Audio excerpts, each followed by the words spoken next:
नमस्कार। आज हम एक ऐसे दिव्य रहस्य की परतों को खोलने जा रहे हैं जो आस्था और इतिहास में डूबा हुआ है।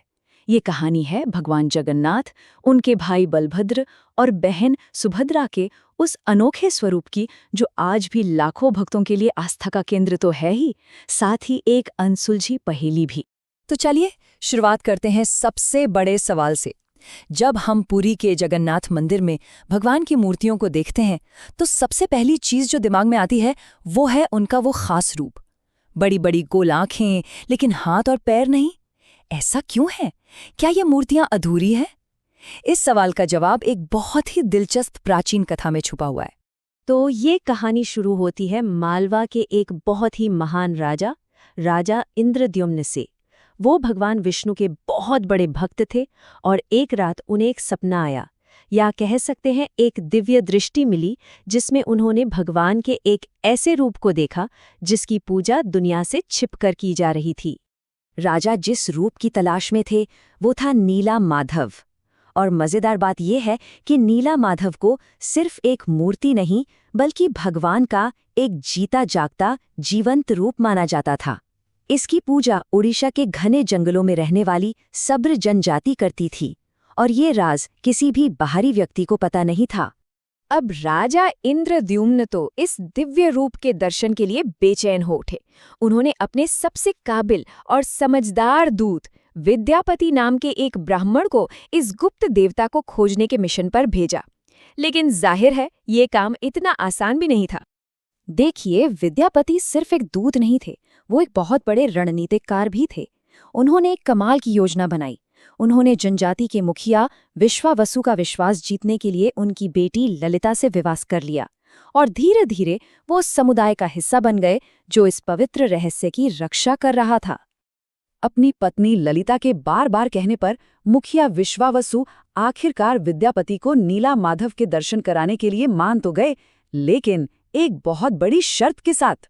शर्त ये थी कि विद्यापति को आंखों पर पट्टी बांधकर ले जाया जाएगा ताकि वो उस गुप्त जगह का रास्ता न देख सके। अब ये तो एक बहुत बड़ी मुश्किल थी।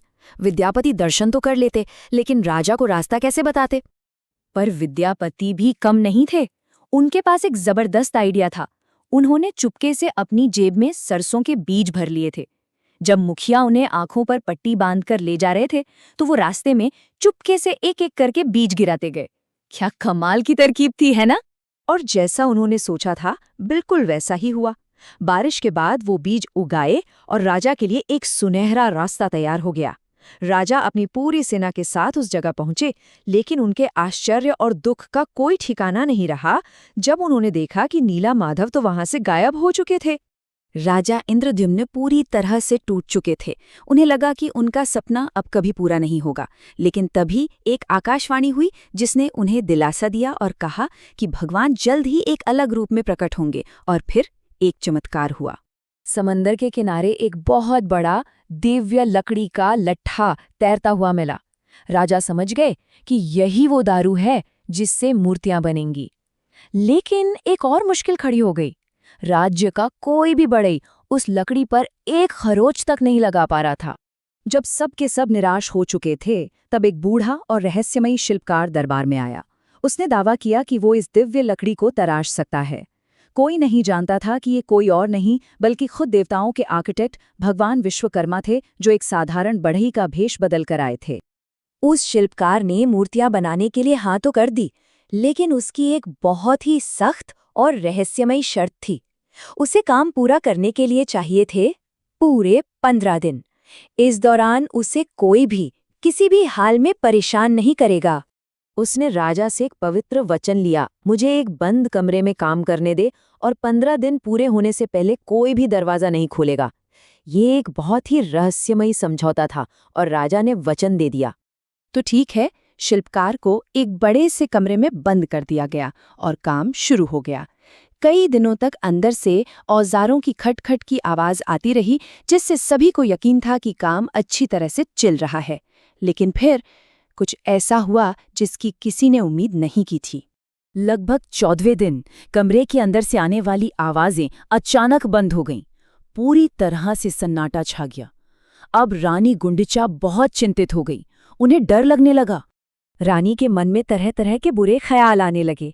कहीं वो बूढ़ा आदमी बिना खाए पिए मर तो नहीं गया। उन्होंने राजा पर दरवाज़ा खोलने के लिए दबाव डालना शुरू कर दिया। राजा अपने वचन और अपनी चिंता के बीच पूरी तरह फंस गए। और आखिर में अपनी रानी की चिंता और खुद के मन में उठ रहे शक के आगे झुकते हुए राजा ने अपना वचन तोड़ दिया। उन्होंने 15 दिन पूरे होने से ठीक 1 दिन पहले ही कमरे का दरवाज़ा खोलने का आदेश दे दिया। और जब दरवाज़ा खुला तो अंदर जो दिखा उसे देखकर सबके सब हैरान रह गए। ये वो पल था जिसने भगवान जगन्नाथ के स्वरूप को हमेशा हमेशा के लिए तय कर दिया। राजा सोच रहे थे कि उन्हें एक शानदार, पूरी तरह से बनी हुई मूर्ति दिखेगी, लेकिन उन्हें जो दिखा वो कुछ और ही था। 3 अधूरे दिखने वाले रूप भगवान जगन्नाथ, बलभद्र और सुभद्रा, जिनकी बड़ी बड़ी गोल आंखें तो थीं, पर हाथ और पैर अभी तक बने ही नहीं थे। वो बूढ़ा शिल्पकार कमरे से गायब हो चुका था। तभी राजा को अपनी भूल का एहसास हुआ। उन्होंने समझा कि ये काम अधूरा नहीं था, बल्कि उनकी जल्दबाजी और अविश्वास की वजह से भगवान ने इसी रूप में प्रकट होने का फैसला किया था। राजा ने इन मूर्तियों को वैसे का वैसा ही स्वीकार कर लिया और उन्हें पूरे मान सम्मान के साथ पुरी के भव्य मंदिर में स्थापित किया, और इस तरह पूजा की एक नई परंपरा शुरू हुई। असल में ये अधूरापन ही भगवान की अनंत और असीम प्रकृति का प्रतीक है, एक ऐसी सच्चाई जो हमारी इंसानी समझ से बहुत परे है। ये रूप हमें याद दिलाता है कि ईश्वर को किसी एक आकार या परिभाषा में नहीं बांधा जा सकता। तो अगली बार जब भी भगवान जगन्नाथ की उन अनोखी छवियों को देखें तो इस कहानी को जरूर याद कीजिएगा और इस सवाल पर सोचिएगा कि शायद जिसे हम अधूरापन समझते हैं वही दिव्यता की सच्ची पूर्णता हो। सोचने के लिए एक दिलचस्प बात है ना?